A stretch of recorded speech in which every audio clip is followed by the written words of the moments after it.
no one who is learning to play a musical instrument, no one who wants to learn the piano would ever take a class where they would lecture you for a year on theory before putting it into practice. And in fact, if you did want to learn piano theory or music theory, you would still learn to play first.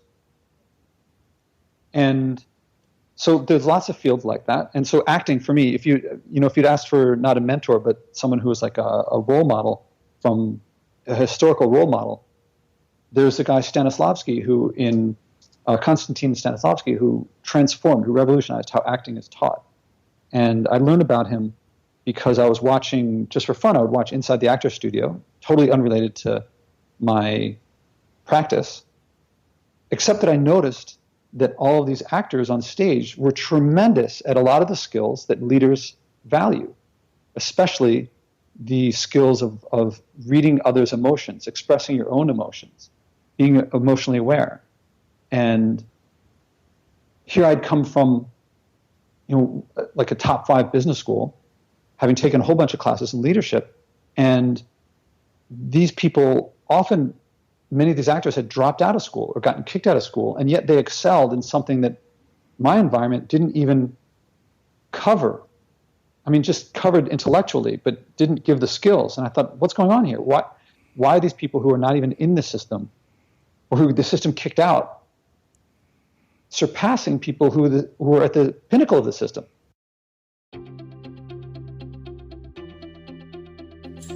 I'm Srini Rao, and this is the Unmistakable Creative Podcast, where you get a window into the stories and insights of the most innovative and creative minds who've started movements, built thriving businesses, written best-selling books, and created insanely interesting art.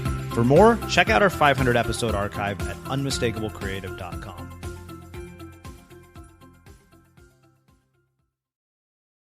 Josh, welcome to the Unmistakable Creative. Thanks so much for taking the time to join us. Thank you. Glad to be here. Yeah. So, I came across you by way of our mutual friend, who also was a former guest here, Michael Roderick, who is known really as a super connector. And when he told me what you're up to, I was immediately intrigued, because it seemed like you've done just so much in your life, and you have this really sort of diverse background. So I want to start with something a little different than I normally do. And I want to ask you what your very first job was, and what you learned from that, and how those lessons have impacted everything that you've ended up doing in your life. So very first job, you mean like working for someone else getting a paycheck? Yeah, or do you mean, exactly. I mean, 1 year? Exactly. Okay. Like as far back I as guess that would be, that would be my high school job. That it was a guy who, Princeton Review? Mm-hmm. Princeton Review was co-founded by these two guys, and they split. And one of them got the name and the other one got the business. And I worked for the guy who did the other company, and he called it Pre-Test Review. And it was an SAT prep company, and that ran out of the guy's home. And so I worked there a couple days a week after high school. What lessons did you take away from that informed and shaped kind of everything else that you've ended up doing? That's a good question. It's a long time ago. Yeah. High school, a long time ago. I mean, okay, I'm not going to lie. Some of work is boring, but I like the idea of having someplace to go and something to do and being able to make your own money, and a sense of independence that it gave. The independence was very important to me when I was younger. It's still important to me now, but mainly because I think I've achieved it. Sure. And it gave me that. It was after school. I had to take a bus to a trolley, and I had to arrange all of how to get there, but it's rewarding. And then I got a couple of friends of mine jobs there, and then it became a kind of friendly thing. Looking back now, it's like as if I somehow knew to mold a workplace into something that worked for me. Mm-hmm. But at the time, I doubt I had that kind of foresight. Yeah, I mean, independence seems like something that everybody craves these days. I mean, it's almost like a buzzword at this point. And I mean, based on having created it for yourself, having done everything that you have, which we'll actually spend some time talking about, what misperceptions do you think that we have about what it takes to create independence in our lives? And how do we change that? Well, the culmination of my wanting independence was that I took a year off from college. After my sophomore year, I'd moved in for my junior year, and then when I'd been there on campus over the summer, and when my friends came back, something didn't feel quite right, and I decided to, before registering for classes, I decided to take a year off, and I lived in Paris for a year that year, so not connected with school at all. And actually, I found some classes there to take in French.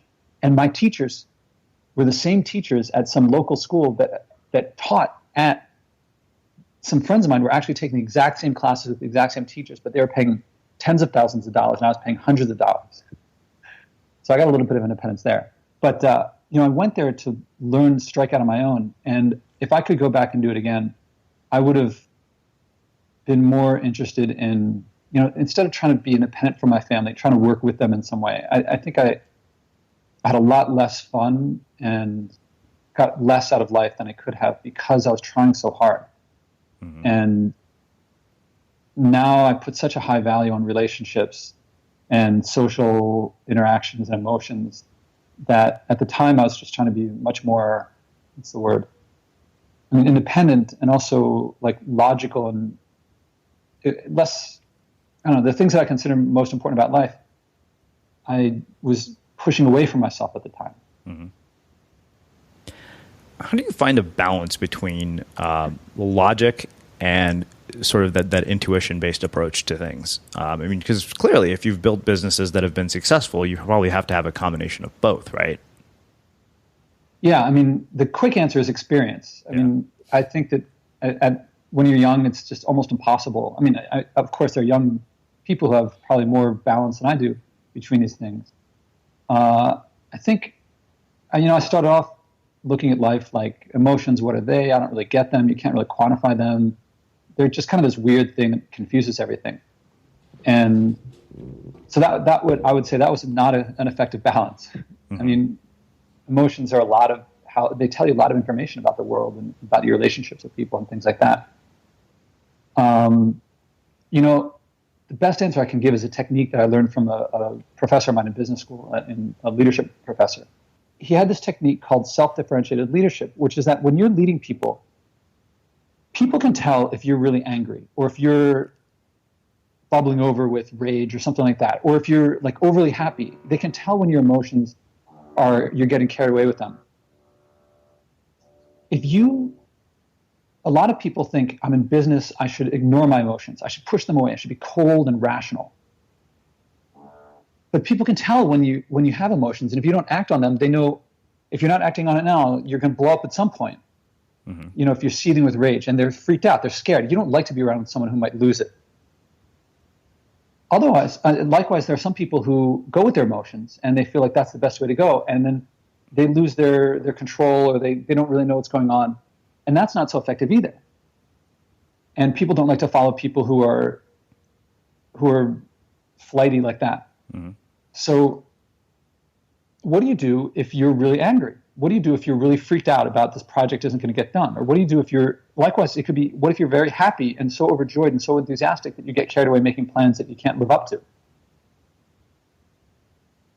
Most people don't balance it very well, and his technique was extremely effective. It's like what you do is you acknowledge the emotion, you acknowledge the reason, and you act on both. The way that I think of it is like, say you're really angry at someone.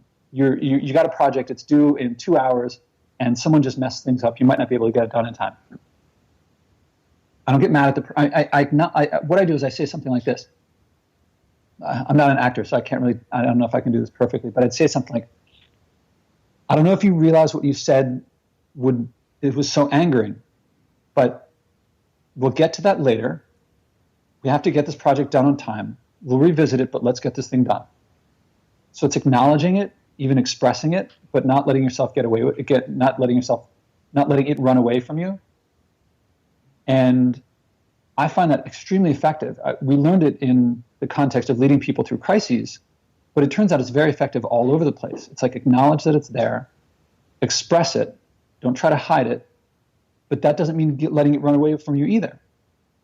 And it's the same thing. It doesn't have to be like an emotion that a lot of people like anger, they generally describe as negative, but it could be something that you're really very happy about. It could be, yeah, I totally want to elope with you. I think that would be amazing, but we do have to consider the rest of our lives. What more should we think about when we do this? Mm-hmm. And so that technique is something that I found very effective at helping me balance things. That was a long answer to your question. No, that was fine. That was perfect. When you look back at your life, are there people, mentors, coaches, parents that shaped and influenced what you ended up doing? And what were the most important things that you learned from them that have played a role in your life today? Or any there's a lot of them. Yeah, I mean, even one of them in particular would be interesting. Well, sure. I mean, the first one that comes to mind is one I'm working on my book right now, and Marshall Goldsmith has been one of my mentors for the past over a decade, and his techniques have been very formative for me, and we interact a lot. So he's the first example, and I think he's a great example. I've learned tons from him, and I keep learning from him.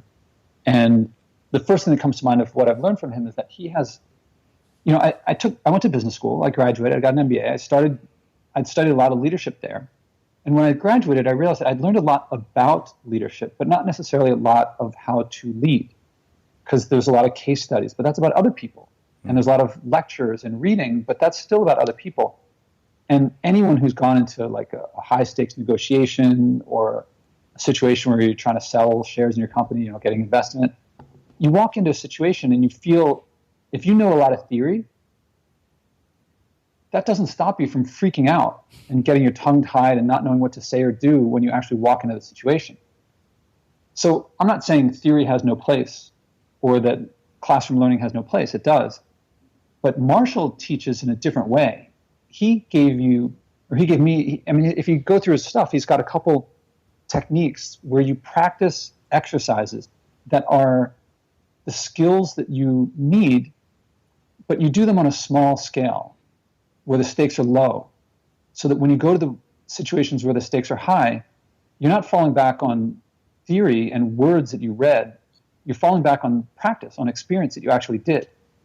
So like one of them, feed forward, is like how to get advice from people, how to create communications that are not judgmental, that are helpful and mutually informative. And a lot of my practice, I didn't realize this at the time, but for years when I was coaching people, I was using his technique of, like, someone would say, I got a problem with my CEO, I can't get along with the person. And I would, instead of thinking of like analyzing, I would think like Marshall, and I would say, well, what kind of practice would this person need in order to be able to have the conversations with the CEO that would make this productive? And so I'd come up with an exercise or draw on one that I knew from another source, give them that exercise and say, practice this 10 times over the course of the next week with people who are colleagues or family or friends. Then after you've gotten it down, then go to the CEO. And they would come back and they'd say, wow, I never realized that I could do this or I could do that or I could learn like that. And it's I felt gratified because it was just the way that I would respond to Marshall. It's like, I didn't realize I could learn so much just by doing something so simple. Can you give a specific example of what one of those things might be that somebody could use to create a sort of low-stakes situation in their life in which they could apply it? Yeah, I mean, the big example I think of first is that shortly after business school, I wanted to meet this author. There's a panel discussion near me, and I saw that he was on it. And I went there, and I thought, okay, I learned in school, network a lot, meet people. So when the panel ended, there's a period where the people on the panel come downstairs off the stage and they talk to people. And I went up to the guy and I worked up the nerve to approach him. And I said, hey, I read your book. I really liked it. And I wanted to tell you how much it meant to me. And I wanted to thank you for writing it. Something like that. Mm-hmm. And he looks at me and he says, well, thank you. That means a lot to me. And I say, well, see, I worked up the nerve to go up to say that much. And at that point, I hadn't thought of what actually to say to the guy. I just kind of hoped it would work out. I put all my effort into just making the approach. So I just looked at him. I just stood there and was like, I didn't know what to say. And in my head, I'm thinking, say something. You're going to look like an idiot. Like, say something. And then I'm like thinking, too long has passed. Now he thinks I'm weird. Now I got to address that I'm acting weird. What do I do next? And he's just staring at me. And then after a little bit, I just go like, well, great meeting you. And I walked away. And my friend was with me, and she just started laughing. And she was like, what? I was like, why are you laughing? I'm really embarrassed. And she said, That was the funniest thing I've ever seen. It was just two geeks just staring at each other, not knowing what to say or do. And then, a couple months ago, I was meeting with Frances Hesselbein, who is Marshall Goldsmith's mentor. So my mentor's mentor. And this woman she's won the Presidential Medal of Freedom, and many people have described her as the best leader in America, including Marshall, including Peter Drucker. So she's like really big. And I met her through Marshall, in fact, at a book release of his. And on the way there, I was thinking to myself, what do I talk to her about? Because I don't just want to ask her for tips and tricks and stuff that I can get from reading her books. I want to make some sort of meaningful connection with her.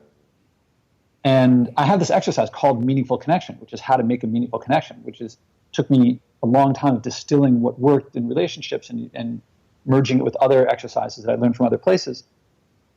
And so I get into her office. Her assistant brings me in, and her assistant sits me down on this couch.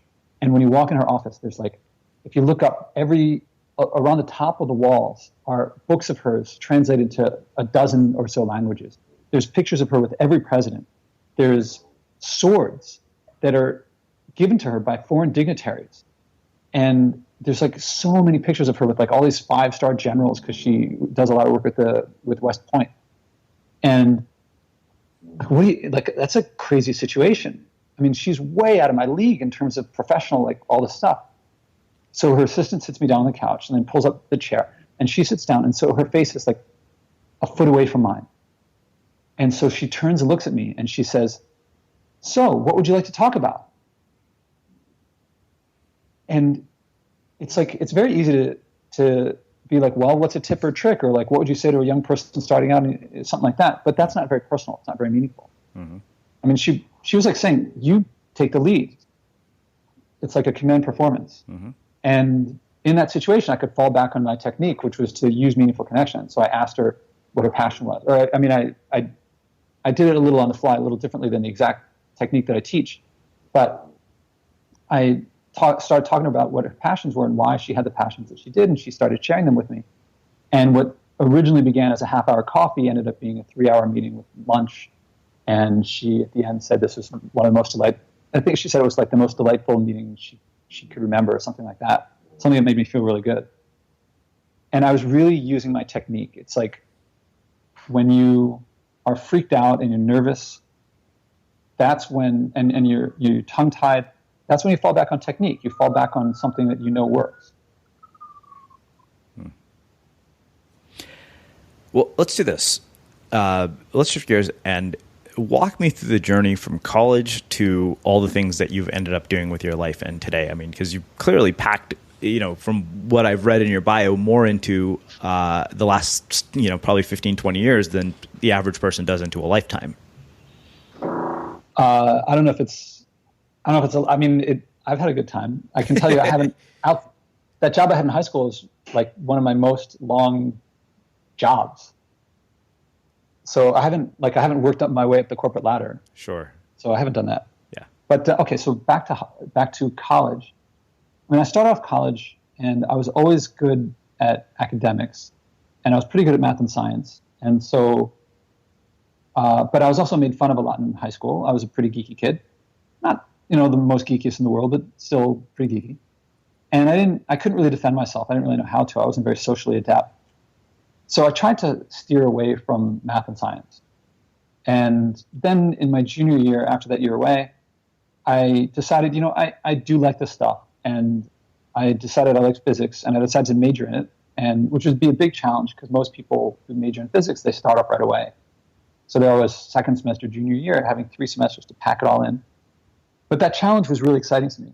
And I really loved physics. I still love physics. And when I graduated college, that was my passion. That and playing Ultimate Frisbee, which I did a lot. And start off graduate school, it was a big challenge. It was grueling.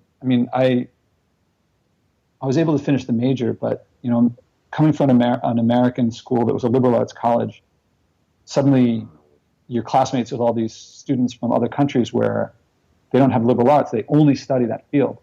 And so it was the first time I was really struggling in school. I caught back up, and then But then when I started doing research with an advisor, it wasn't what I expected. I went in thinking, I learned about physics being a practice where you find particles all over the place, because a couple decades before me, that was the case. But now it's just these giant experiments, and you just feel like a little pawn in this giant. Yeah, it wasn't quite right for me. On the flip side, I didn't know what other alternatives I had. I felt like I could either stay in school and become a professor, but I didn't really want to do that anymore. I could go into industry and probably work for a professor or do something military industrial, but that was definitely not interesting to me. I could go to Wall Street and make a lot of money, but that wasn't interesting. I didn't like the culture. And so I felt like really trapped, like I had 3 options and none of them I liked. And then one of the great lucky breaks for me was that a couple of friends of mine from college, they wanted to start a company, and they came to me and said, let's get together and let's figure out if we can start something together. And if we can, we will. If we can't, then we'll just have some beers and have a good time. So that led to me. I came up with the idea that we went with. I mean, one of the guys went off to Boston to get married, but the other one and I co-founded my first company together, and that was a big change. I really love entrepreneurship. Starting my first company was an amazing experience. I had no idea how hard it would be, and everyone who knows entrepreneurship knows the highs are much higher and the lows are much lower. So it was really, it was great in the late 90s and very early 2000s when we were getting started. But once the recession hit and the bubble burst, and I still have these invitations to our the opening event when we were going live for the first time, and it was an in-person event. So we sent invitations to our investors and everyone friends and family and stuff. And it says, please come to the grand opening, or what do you say, the global premiere of this new medium, and we expect it to be a big event, a big press event. So please come September 11th, 2001. And it was, on the scale of the things happening that day, one person's business is not the biggest thing, but it was like a really difficult situation. So it wasn't too much long after that our access to the revenues dried up, our access to put in new displays was very, very difficult. We couldn't get much more investment, and so the investors squeezed me out. And there, I was not in the company that I founded, so it was a really difficult period. I mean, yeah, it's like people talk a lot about failure and how valuable it is, and I've never heard people talk about how painful it is and how frustrating and difficult it is. But that's how things were at that time. But I did realize that I did want to keep starting companies, and that led me to learn a lot more about business, because I didn't know anything about business. I went to business school to get an MBA, and my main goal there was to learn the hard skills. And what I did learn that, but I also learned the soft skills, and that's where I started awakening to things like emotional skills, self-awareness, and things like that, which came from the classes in leadership and entrepreneurship and negotiation and things like that. The past 10 years have been, while I've been doing a bunch of entrepreneurial things, there's been a big increase of what's going on. Why was this part of life that I had no idea what it was, that I actively pushed away, now realizing that emotions and relationships these are much more important to me now than they ever were. And in comparison to like logic and rules, this stuff is much more interesting, much more, I mean, that's what's really my passion now. And in the past few years, the past 2 or 3 years, the big passion has been not just learning it and sharing it, information I learned about it, but I've learned a lot about how to teach these things and different techniques versus, I learned through a lot of lecture and case study, and that's how you learn about something, but that's not how you learn to do something. And so what I've learned a lot in the past couple of years is how do we teach fields that are active and social and experiential and emotional and performance-based. And it turns out that we're very good at teaching stuff like that outside of leadership, outside of business, outside of life areas, in things like teaching someone how to act or how to sing or how to dance or how to do sports. But those techniques, as effective as they are in other areas, no one's applied them into these areas. And so that's been my passion of the past couple of years, is how do we take the techniques that work elsewhere and apply them in this new area? So I don't know about you, but vacuuming is not one of those things that I ever look forward to doing. But as you know, your environment has a huge impact on your creativity. So I still like it to be clean wherever I'm living and working. But now it doesn't have to be something that you deal with. If you're like me and you grew up in the 80s, you probably fantasized about the day when cleaning your house would be like it was for the Jetsons, meaning you don't have to lift a finger. Well, the good news is that we're already kind of living in that future. And the easiest way to make sure your floors are clean every day is with the iRobot Roomba Robot Vacuum. It cleans up after itself. The Clean Base automatic dirt disposal takes convenience to a new level, automatically empties its own bin into an allergen lock bag that holds 60 days of debris and traps 99% of pollen, mold, and dust mites, so you can forget about vacuuming for months at a time. Let the Roomba clean for you instead. It learns your home, finds dirt, and empties itself on its own. It's got powerful cleaning performance made effortless. Remember, if it's not from iRobot, it's not a Roomba. To learn more, go to irobot.com/unmistakable.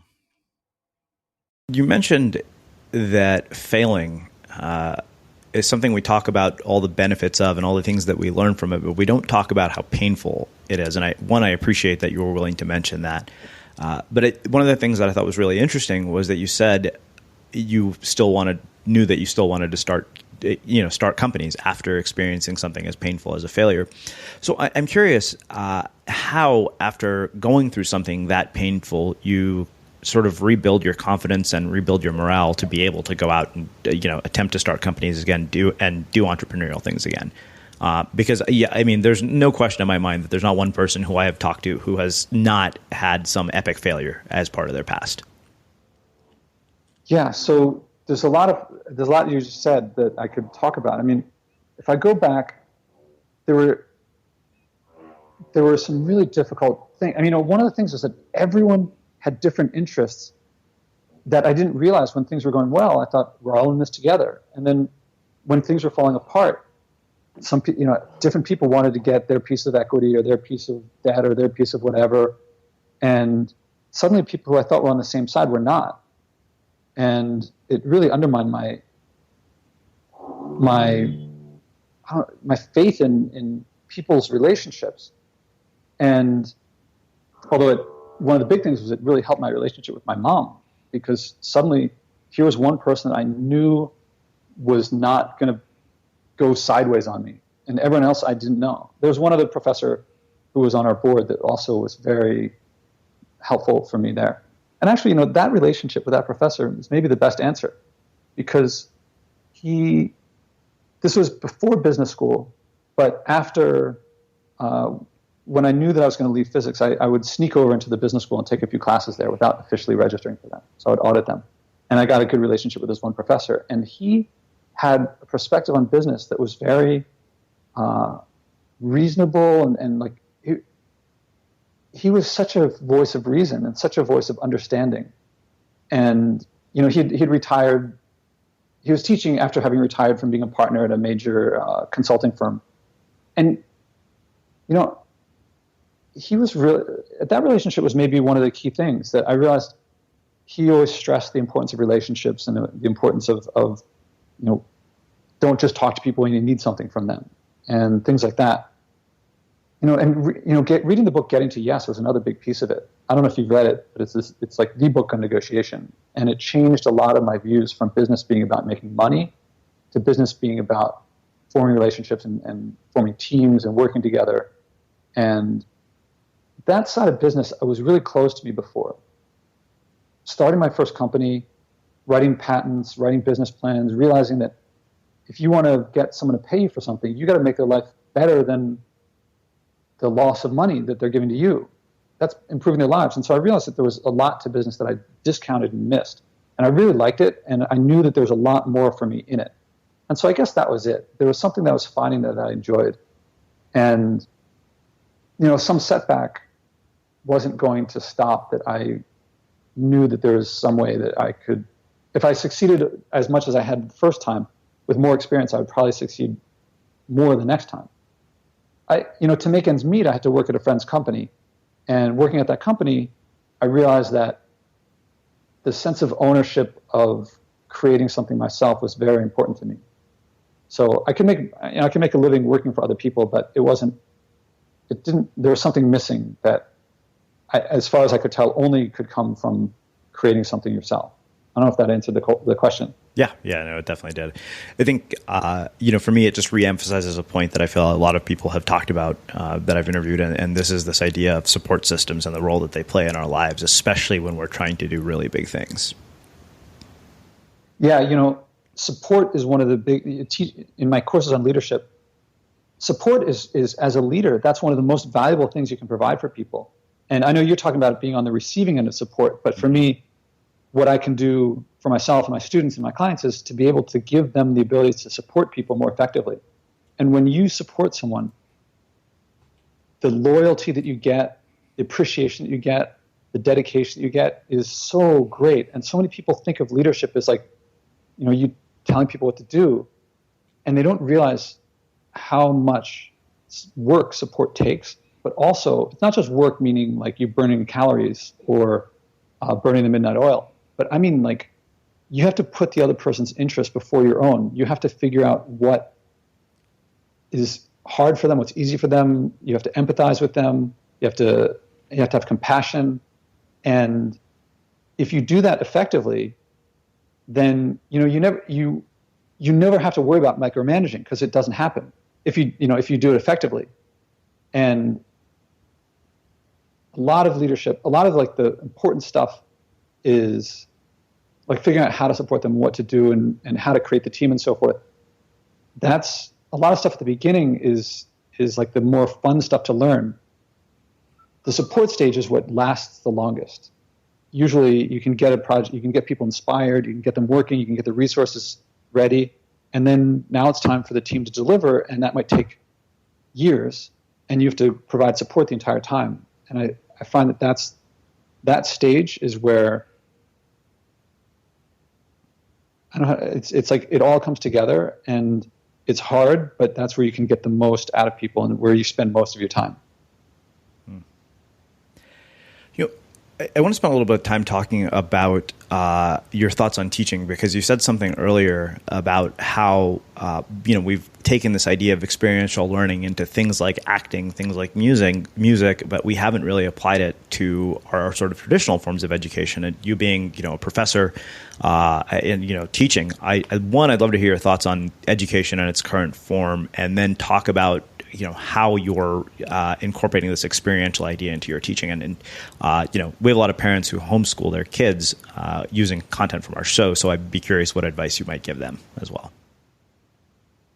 Well, I don't want to talk about all of education. I can talk about education in leadership and entrepreneurship, sure, and hustling, which is where I focus.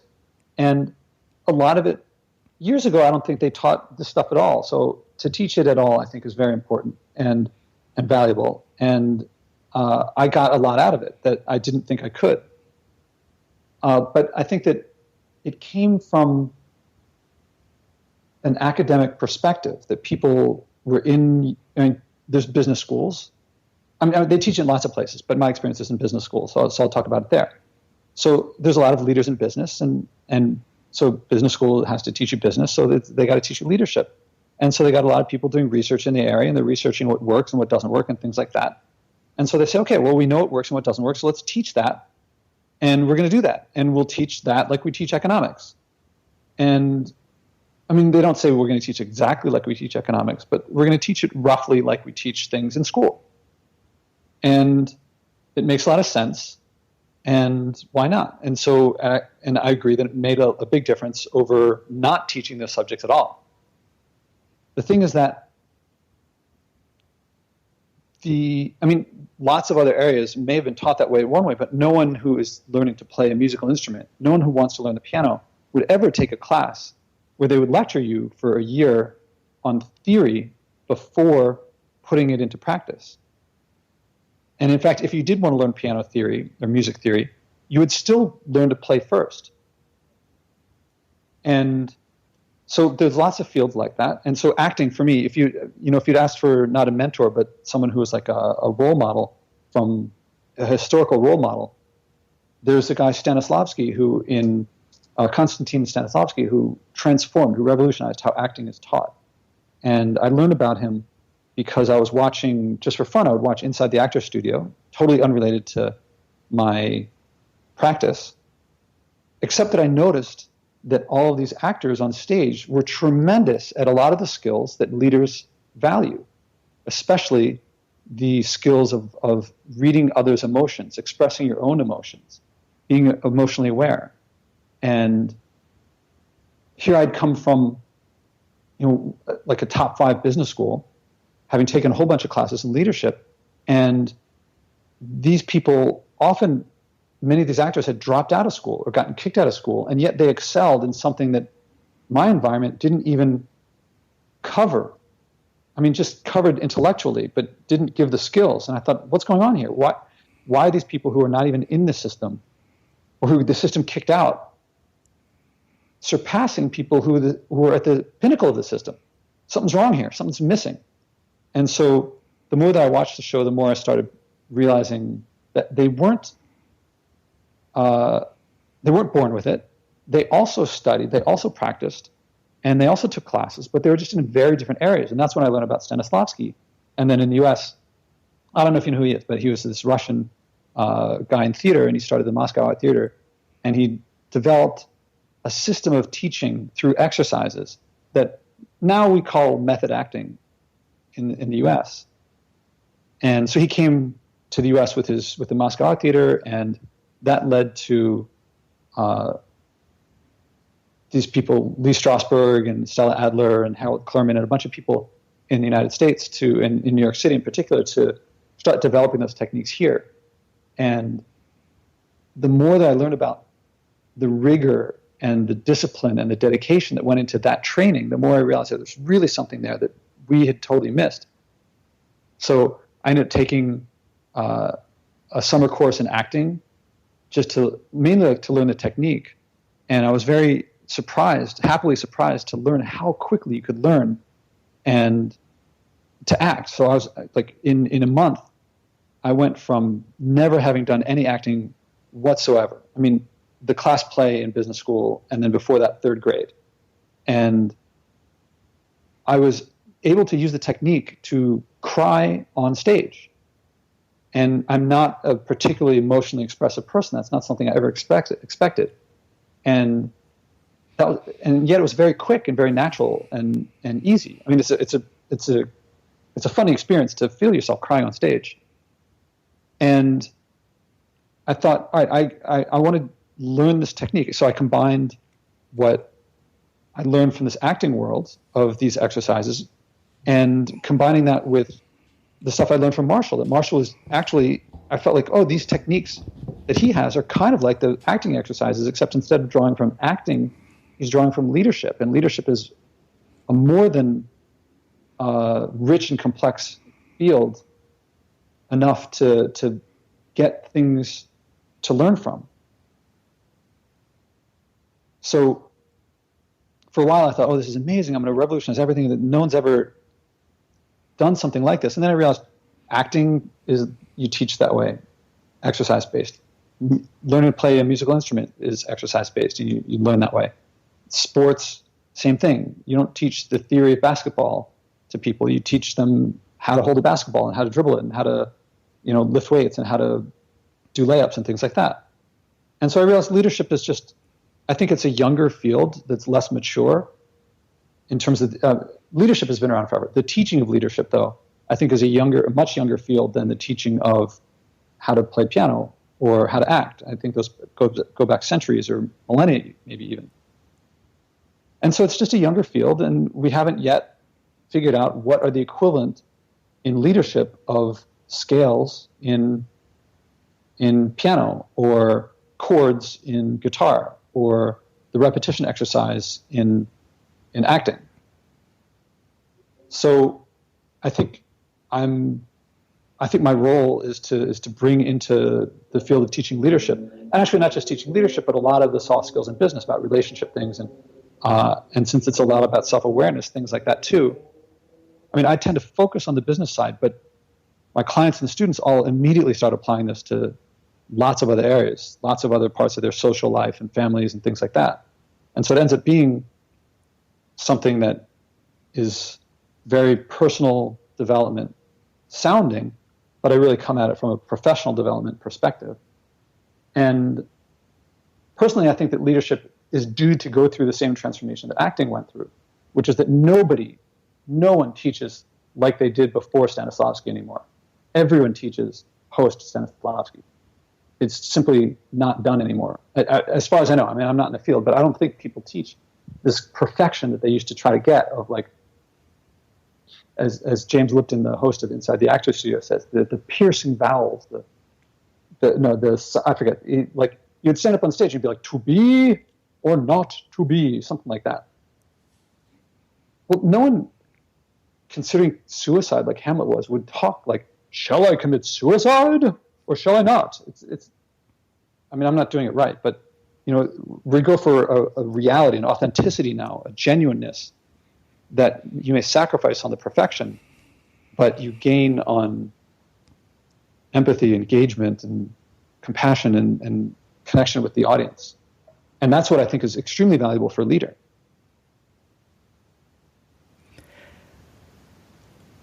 What unexpected outcomes and reactions have you seen to this from your students as well as from the educational community that you're a part of, from your peers? So, you know, I'm glad you asked that in that way, because, you know, it's very different. The students really love it. I guess some of it is like, I'm surprised at how big the effect is with a lot of students. I have this one student, and she's 66 years old, and she has sold a business or two, and she's you know, she knows what she's doing, and she's taking my online leadership course, and she's not even finished it. She's only so far she's only gotten through the first unit, the first quarter of the class is on understanding yourself. So it's a lot of self-awareness things. And the reason she's only gotten through some of it, because you can self-pace, is that she's immediately found a way to apply it. And she's been spending a lot of time applying just the early lessons. And in particular, it's her, well, here, I'll tell you how this came up, is that I had a videographer recording some students' testimonials, and she was one of them. And she's sitting there being recorded, and she asks for the videographer to pause for a minute. And she pauses, and she's like recollecting, and then she speaks with more emotion than she had before. And so after this take, I said to her, did you pause because you're putting yourself back in the mindset of whatever you were talking about? She goes, yeah. And then she stops. And, like, I don't know how to describe one, like, her face was like clearly in the moment of what she was thinking about. And she looks at me, and she's got all these lights on her, and I'm on the other side of the light, so she can probably barely see me. And she just starts saying, I can't tell you. I don't have the words to describe what these exercises are doing for me. I wish I could, because I want you to know how much this has meant to me. And she tells me about how her mother is 93 and has to be put into care, and how her brother and sister aren't getting it. They're not facing the reality of the situation. And how before this, she handled things through crisis. She would wait until something got into a crisis, and then she could seize the moment and tell people what to do. And so for most of her professional life, that's what she did. And now, for the first time ever, she was listening to people and understanding what was going on, and spending time planning and being more calm. And the effect it was having on everyone in her life was huge. That her husband was like, you've never been like this before, something's changed. Her brother, who's older than her, was about, I think, 70, was like saying, I've never seen a side of you before. Her mother was handling things better, and she herself was just enjoying the process more. I mean, it's a very difficult situation, but compared to what everything inside her told her to do from experience, it was a vastly better experience. And I mean, tears are coming down her face, and I was caught off guard. I did not expect this kind of magnitude, especially for someone who's got a generation. She's a generation above me, or for that matter, you know, talking to Frances Hesselbein about this stuff, about what I'm doing, that she really engages, and we had such delightful conversations. and how much I'm learning tons from her. Now, I won't lie that there are some students, especially in college, when I teach the undergrads, that as best I can tell, and it's tough because I can't talk to all of them so personally, but I think a lot of them come in and they want to take a class where a teacher tells them the answers and that they can then write a paper giving the answers back that the teacher gave them. And some students like that, they get to my exercises, and the exercises, if you want to get them done fast, you can do some of them in like 5 minutes. The woman I just spoke about, the 66-year-old woman, she might take a month on one exercise. Someone else could do it in 5 minutes and feel like there's no value in it. And so sometimes they just don't. I have to learn better of how to get to students who just want answers and don't want to do the exercises or don't feel value in it. But then some of them, there's a student who came to me and she said, Josh, I get your course. I like it. She was taking an entrepreneurship class. And she said, I like your course. I get it. I like how we're learning experientially. But here's the thing is that I want to go into this path in life, and I need to go to law school to do that. And so I need a high GPA. So, I like all the stuff that you're doing that's different, but can you just tell me how to get an A? And we spoke for a bit, and I said, the project that you picked for the class, I can tell that it doesn't resonate with you, like the reason you want to go to law school. She wanted to go to law school because she wanted to become a social worker. And I know that social work is probably not going to pay off law school as quick as getting some corporate thing. So I said, you seem to care about this other stuff much more, the social work. If you changed your project to something that you really cared about, that's the goal here. You can pick a project in anything you want, but what you pick, you don't care about. If you pick to something you care about, you're going to work harder. You're going to like what you do. And most importantly, you're going to be able to take what we're doing in this class and apply it to your life. You can do stuff, the things you want to do when you go out in the world, you can start doing them now. And you can use this class as a way of doing that, which was a concept she had never come across before. That instead of school preparing you for life that began after commencement, to have it now. So she took a week to think about it, and then she eventually switched projects. And by that second week, she'd completely caught back up, because if you want to switch, you have to start from the beginning of the project in my class. She completely caught back up, and she was now way ahead of, not way ahead. She was loving what she was doing so much that I wasn't sure if she'd picked up on what I wanted to see and was faking it. So I had to ask her, did I handle this the right way? It was this, if someone in the future came to me with the same question as you, should I advise them the same way or differently or what? She goes, yes. She said, by all means, have the students realize that it makes a big difference when you do something that matters to you as opposed to some academic, abstract project. So the students, some of them do make that trend. I think most of them make that transition from learning a bunch of facts to learning about yourself and growing and learning and developing skills you never had before. Then on the faculty side, it's funny because the professors who have started teaching this way, we love talking to each other and figuring out what works and so forth. When I work with administrators, it's sometimes a challenge. I have this assistant dean that I report to, and she keeps asking me, why is there not more theory? You got to put more theory in your syllabus. I'm like, it's there. It's in the exercises. I will put any of my students against anyone who learns just theory, and I think my students will know more, but I think they'll also know how to practice it. And so it's a little challenge.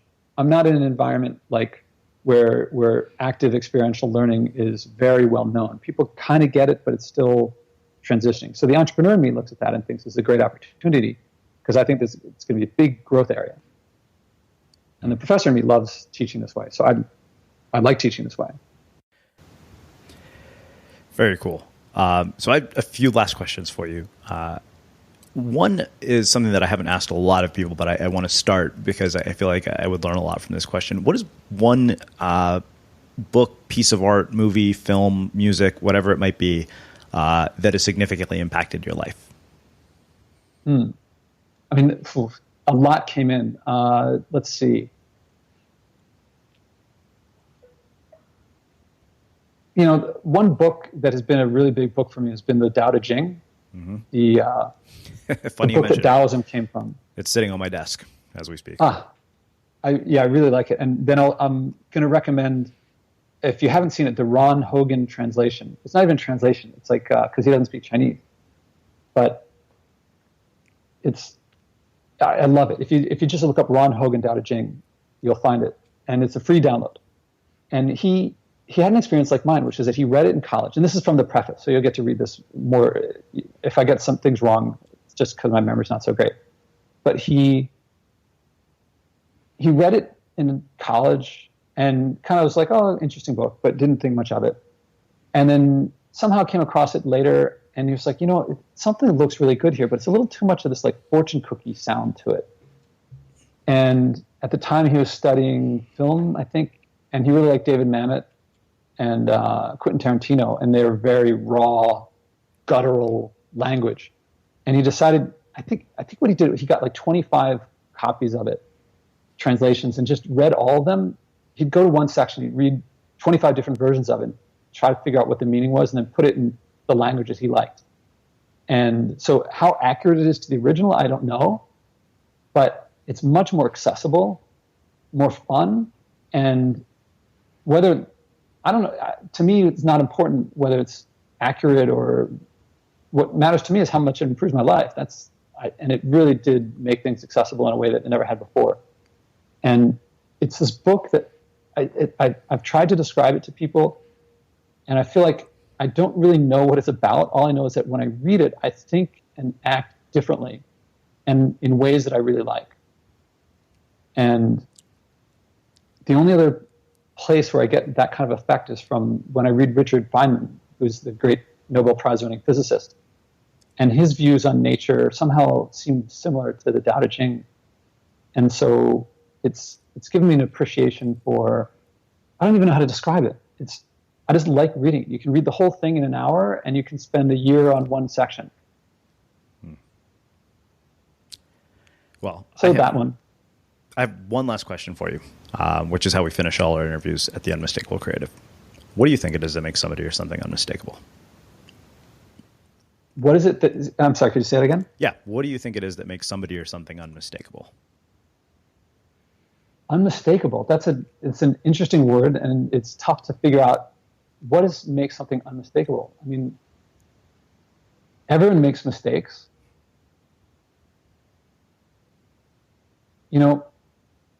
I'd like to reduce things away from definitions into what actually happens. And if I do something and someone calls it a mistake, that's a label, it's in a judgment of an evaluation that gets put onto something, that there's no abstract thing like a mistake, in the sense of like, I know what a tree is, I know what a dog is, I know what a cloud is, even though they have fuzzy edges, and I don't know what the distinction is between a low-lying cloud and a fog, but I still pretty much know. Mistake is something that someone made up that term and applies it to something to describe something not working out so well. To make something unmistakable, I would say to look at it without some preconceived notion or some set of values by which to judge it, but just to look at the thing. So if a child is learning to walk and they hit their toe against something that makes them fall, is that a mistake? Or is it just a child walking along and they hit their toe against something and they fall? You don't have to call it a mistake. And if you just look at what's happening, what the interactions between people or matter, if you want to get really basic, then there are no mistakes. Well, I really appreciate you taking that time to join us and share your story and your insights with the listeners. This has been really profound. You've given us a lot to think about, which I always appreciate. Well, thank you. I hope, in a conversation, I would say, I hope I wasn't talking too much. I think for an interview, your questions really got me thinking and really got me talking. So I thank you for getting me to talk so much. I hope it was valuable to people, and I hope they enjoyed it and get something out of it. And for everybody listening, we will wrap the show with that. Next time on The Unmistakable Creative. Money is powerful. Like, it can make amazing things happen. Money, in my mind, is the great facilitator. So let's say you're Bill Gates. What can't you do? The answer is virtually nothing, right? So Elon Musk is going to Mars, right? Like, you want to talk about really pushing the boundaries. He's going to go to Mars, and he's going to do it because he has access to the resources. And if the company had folded and wasn't generating revenue, he would not be able to pull that off. Bill Gates is going to end malaria, and he's going to do it because he has access to the resources. He can literally afford to be wrong a lot. And he can just keep learning and learning and learning and learning and learning until finally, we got it, and now we know what to do. But he's got the resources to pull that off. Now, what people are responding negatively, and this is where I found myself, when the money isn't meant to facilitate anything, there isn't some greater dream, some greater purpose, some sense of like, I want to contribute to human society. When there's none of that, and it's literally commas in your bank account, you just don't have the energy. You don't have the enthusiasm, the passion to keep fighting. I don't know anybody, and I'm going to say even Warren Buffett, right? Even Warren Buffett, and he uses money, as far as I can tell, as like a scorecard. But even for him, it's not about that. It's about like, how efficient can I become in building these companies and making these bets and understanding, how the business works. At the end of the day, the money's just a test of a skill set that he finds fascinating, that he has a lot of passion for, and quite frankly, wants to build value for shareholders. So he's thinking about all of that, and the money is just an echo. Quest Nutrition founder Tom Bilyeu joins us to talk about transformation of human behavior through nutrition.